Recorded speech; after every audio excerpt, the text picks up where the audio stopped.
नमस्कार दोस्तों, आप लोगों का हमारे चैनल लीगल एनालिसिस में बहुत बहुत स्वागत है। आज हम बात करेंगे एंसेस्ट्रल प्रॉपर्टी और सेल्फ एक्वायर्ड प्रॉपर्टी। आज हम एक मेन टॉपिक पर भी बात करेंगे। बहुत लोगों के मन में एक डाउट होता है, लोग हमें कमेंट करते हैं कि आप पिता अपनी सारी प्रॉपर्टी, चाहे वो एग्रीकल्चरल हो या सेल्फ एक्वायर्ड हो या एंसेस्ट्रल प्रॉपर्टी हो, क्या वो किसी अपने एक पुत्र को दे सकता है, बाकी लीगल हेयर को उससे जो एक्सक्लूड कर सकता है? तो वीडियो में पूरा लास्ट तक बने रहिएगा। आज इससे रिलेटेड जो भी आपके डाउट हैं मैं क्लियर करने की कोशिश करूंगा।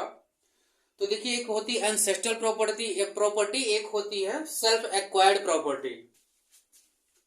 एक आपकी होती है एंसेस्ट्रल प्रॉपर्टी। पहले एंसेस्ट्रल प्रॉपर्टी पे बात कर लेते हैं। एंसेस्ट्रल प्रॉपर्टी, एंसेस्ट्रल प्रॉपर्टी क्या होती है? जैसे मान लीजिए कोई एग्रीकल्चरल प्रॉपर्टी है, या वो प्रॉपर्टी जो कंटिन्यूअसली 4 जनरेशन से चली आ रही है। जैसे मान लीजिए ये आप हैं,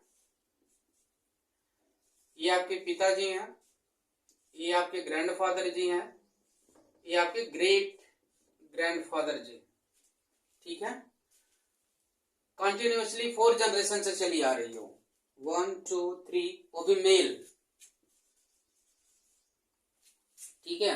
दादा परदादा परदादा दादा, उसके बाद पिता, फिर आप, कंटिन्यूअसली जो है लिनियर 4 जनरेशन से कंटिन्यूअसली पासिंग होते हुए आ रही है। एक शर्त और है, उस प्रॉपर्टी का पार्टीशन नहीं होना चाहिए। जैसे मान लीजिए ये प्रॉपर्टी इसके नाम पे थी, ग्रेट ग्रेट ग्रैंडफादर के नाम पे थी, तो ये प्रॉपर्टी क्या हुई, यहाँ पे डिवाइड हो गई आकर के। यहाँ पे जब आई, इनके पास जब आई तो उसका पार्टीशन हो गया, तो ये बात फिर ये एंसेस्ट्रल प्रॉपर्टी नहीं रह जाएगी, फिर ये इनकी जो है सेल्फ एक्वायर्ड प्रॉपर्टी हो जाएगी। मतलब जैसे मान लीजिए, मैं आपको क्लियर समझाता हूँ। जैसे मान लीजिए कोई 4 ब्रदर हैं, 4 भाई हैं, ठीक है। और वो प्रॉपर्टी जो है कंटिन्यूअसली पिता जो है क्या करता है कि उस सारी प्रॉपर्टी जो है किसी एक सन को देना चाहता है, 4 को इंक्लूड, 3 भाई को नहीं देना चाहता है। तो वो ऐसा कर सकता है अगर, लेकिन अगर वो एंसेस्ट्रल प्रॉपर्टी होगी तो ऐसा नहीं कर पाएगा। एंसेस्ट्रल प्रॉपर्टी आपको पता है, हिंदू सक्सेशन एक्ट में 2005 के अमेंडमेंट हुआ है, जिसमें लड़कियां भी अब एंसेस्ट्रल प्रॉपर्टी में जो है बाय बर्थ ही उनका जो राइट राइज हो जाता है एंसेस्ट्रल प्रॉपर्टी में। तो अगर मान लीजिए कि पिता एक पुत्र को सारी एंसेस्ट्रल प्रॉपर्टी देना चाहता, बाकी को एक्सक्लूड करना चाहता, तो ऐसा नहीं कर सकता। लेकिन अगर उसकी सेल्फ एक्वायर प्रॉपर्टी है तो उसको कर सकता है। डाउट यहाँ पे होता है, लोग कहते हैं कि हमारी दादा की जमीन है, पिताजी ने नहीं खरीदी है। देखिए, अगर वो जो आप क्लेम कर रहे हैं, जो आपके पिता के पास आपकी दादा परदादा की जमीन है, अगर वो कंटिन्यूअसली चली आ रही है, जैसे मान लो आपके पिताजी से आपके पास प्रॉपर्टी आई, आप लोग 4 भाई हैं, उस प्रॉपर्टी को आप लोग अपने जीते जी पार्टीशन नहीं करते हैं, फिर वो आगे कंटिन्यू लीगल हेयर के पास चली जाती, वहां पे भी पार्टीशन नहीं होता, ऐसे करके 4 जनरेशन पास हो जाती है, then it will become a ancestral property. But अगर आप लोग 4 भाई हैं, उसको डिवाइड कर लेते हैं, जो भी प्रॉपर्टी आपको अपने पिताजी से, मान लो इंटेस्टेट मरते हैं आपके फादर, कोई वसीयत वगैरह नहीं करते हैं, तो उस कंडीशन में जो प्रॉपर्टी आप लोग हेल्ड करेंगे, अगर पार्टीशन से हेल्ड कर लेते हैं, तो प्रॉपर्टी आपकी as a self acquired property हो जाएगी, ना कि फिर वो एंसेस्ट्रल प्रॉपर्टी होगी। सो अगर पार्टीशन हो जाता है किसी भी एंसेस्ट्रल प्रॉपर्टी का, तो जिसके नाम वो प्रॉपर्टी जाती है उसकी वो सेल्फ एक्वायर्ड प्रॉपर्टी हो जाती है। तो एंसेस्ट्रल प्रॉपर्टी का डाउट आप लोगों को क्लियर हुआ कि वो प्रॉपर्टी जो कंटिन्यूअसली 4 जनरेशन से चली आ रही है मेल में, वो हो जाती है आपकी ancestral property.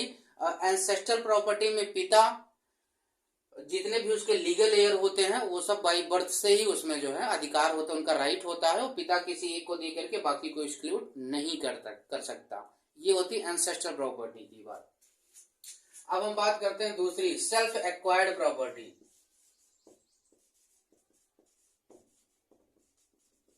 Self acquired property, self acquired property, इसमें देखिए कई प्रकार की प्रॉपर्टियां आती हैं। सेल्फ एक्वायर्ड में पहला आप ले लीजिए, जैसे आपको किसी ने गिफ्ट किया, आपको किसी ने गिफ्ट किया, ये भी आपका सेल्फ एक्वायर्ड प्रॉपर्टी। दूसरा ले लीजिए, आपको किसी ने विल किया, टेस्टामेंट, आपको किसी ने विल किया, उस आदमी की डेथ हो गई, प्रॉपर्टी आपके पास आ गई, ये भी आपकी सेल्फ एक्वायर्ड प्रॉपर्टी होती है। तीसरा मैं बात करता हूं, आपने खुद परचेज किया, अपने रिसोर्सेज से परचेज किया। जो भी आप जैसे मान लीजिए जॉब कर रहे हैं, आपके पास जो भी इनकम हो रही है, उस इनकम से अगर आपने खुद कोई प्रॉपर्टी परचेज किया by own resources,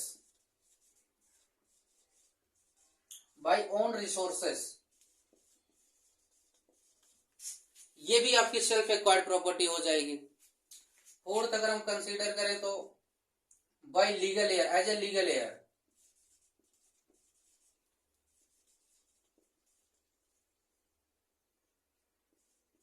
as a legal heir आपने कोई प्रॉपर्टी को गेन किया, लीगल एयर प्रॉपर्टी को आपने गेन किया, वो भी आपकी क्या हो जाएगी। जैसे मान लीजिए आपकी अंकल की प्रॉपर्टी, या आपकी मम्मी की प्रॉपर्टी, आपकी मदर की कोई प्रॉपर्टी, या किसी और पर्सन से कोई property as a legal heir आपको मिलती है, तो भी आपकी क्या हो जाएगी, सेल्फ एक्वायर्ड प्रॉपर्टी हो जाएगी।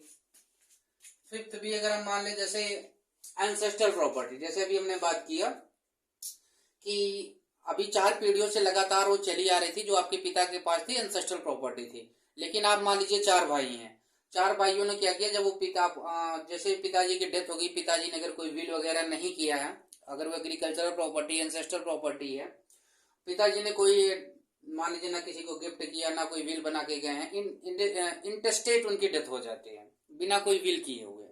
तो उस कंडीशन में 4 भाई जो आप लोग हैं, आप लोग क्या करते हैं, उसको डिवाइड, पार्टीशन कर लेते हैं कि ये जैसे मान लीजिए प्रॉपर्टी है पूरा, ये पिताजी के नाम पे थी, ये कंटिन्यूसली 4 जनरेशन से पासिंग होते हुए चली आ रही थी।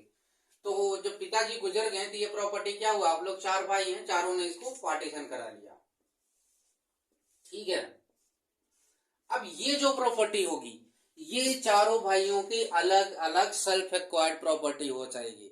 अब ये पिताजी जिसको, अभी आप लोग जिसको चाहे, चाहे तो आप अपने किसी एक पुत्र को दे सकते हैं, चाहे तो आप सभी पुत्रों को दे सकते हैं। सो ये पार्टीशन बहुत इंपॉर्टेंट होता है। अगर उस प्रॉपर्टी का पार्टीशन हो गया तो जिसके भी नाम हो जाती है वो सेल्फ एक्वायर्ड प्रॉपर्टी हो जाती है। तो 5वीं कंडीशन में आप कह सकते हैं कि जो आपको मतलब आपके पिताजी के जाने के बाद एज इंटरस्टेट आपके पिताजी की डेथ हुई है, वो प्रॉपर्टी आपको मिलती है, और एंसेस्ट्रल प्रॉपर्टी आपने पार्टीशन कर लिया, तो वो प्रॉपर्टी आपकी जो हो जाती है सेल्फ एक्वायर्ड प्रॉपर्टी हो जाती है। वो पिताजी जिसको चाहे उसको दे सकते हैं। यहाँ पे क्वेश्चन उठता है कि जैसे मान लीजिए आपके पिताजी ने कोई प्रॉपर्टी खरीदी, अपने पैसे से खरीदी, अपने पैसे से खरीदी, और साथ में उनका कोई एक पुत्र भी उसमें कुछ अपना पैसा लगा दिया है, तो उनकी सेल्फ एक्वायर्ड प्रॉपर्टी। बट उन्होंने जो पेमेंट लिया अपने बेटे से भी ले लिया और अपना भी पेमेंट लगाया, दोनों ने मिला करके प्रॉपर्टी खरीद ली, पिताजी ने अपने नाम पे ले लिया, तो वो पिताजी के सेल्फ एक्वायर्ड है। लेकिन अगर वो प्रॉपर्टी को डिवाइड करना चाहते हैं तो जो जिस पुत्र ने कंट्रीब्यूशन दिया उसको एक्सक्लूड नहीं कर सकते, क्योंकि उसने भी अपना पैसा उसमें लगाया है। तो ये जो ओन रिसोर्सेज से प्रॉपर्टी आप लोग खरीदते हैं, तो ये आपका खुद का पैसा होना चाहिए, उसमें किसी और का पैसा नहीं होना चाहिए। अगर आप किसी और ने भी उस समय पैसा लगाया, अगर कोर्ट में वो प्रूव कर दिया कि इस प्रॉपर्टी को खरीदने में मेरा भी पैसा लगा हुआ, तो उस कंडीशन में आप उसको एक्सक्लूड नहीं कर सकते सेल्फ एक्वायर्ड प्रॉपर्टी में। तो आशा करता हूं कि डाउट आपके क्लियर हो गए होंगे, सेल्फ एक्वायर्ड प्रॉपर्टी और एंसेस्ट्रल प्रॉपर्टी। ये भी क्वेश्चन आपका क्लियर हो गया क्या पिता अपनी प्रॉपर्टी में से अपने किसी एक सन को दे सकता है, बाकी को नहीं दे सकता। तो ये तभी हो सकता है अगर एंसेस्ट्रल प्रॉपर्टी है, कंटिन्यूसली 4 जनरेशन से पासिंग चली आ रही है, उसका पार्टीशन नहीं हुआ है, तो पिता ऐसा नहीं कर सकता। लेकिन अगर उसका पार्टीशन से आपके पिता को मिली है, आपके पिता को जो एंसेस्ट्रल प्रॉपर्टी मिली है वो बाई पार्टीशन से मिली है, तो वो पिता की एंसेस्ट्रल प्रॉपर्टी हो जाएगी। फिर वो चाहे किसी भी एक पुत्र को दे सकता है, चाहे वो एग्रीकल्चरल प्रॉपर्टी ही क्यों ना हो। तो आशा करता हूँ आपका डाउट क्लियर हो गया। फिर भी जो भी कोई क्वेश्चन आपका इस वीडियो से रिलेटेड हो, कोई सुझाव हो, तो आप हमको कमेंट सेक्शन में बताइएगा। और आप हमारे चैनल को लाइक करिए, सब्सक्राइब करिए। आप लोगों का समर्थन हमारे चैनल के लिए बहुत ही जरूरी है। मिलते हैं फ्रेंड्स अगली वीडियो में, तब तक के लिए नमस्कार।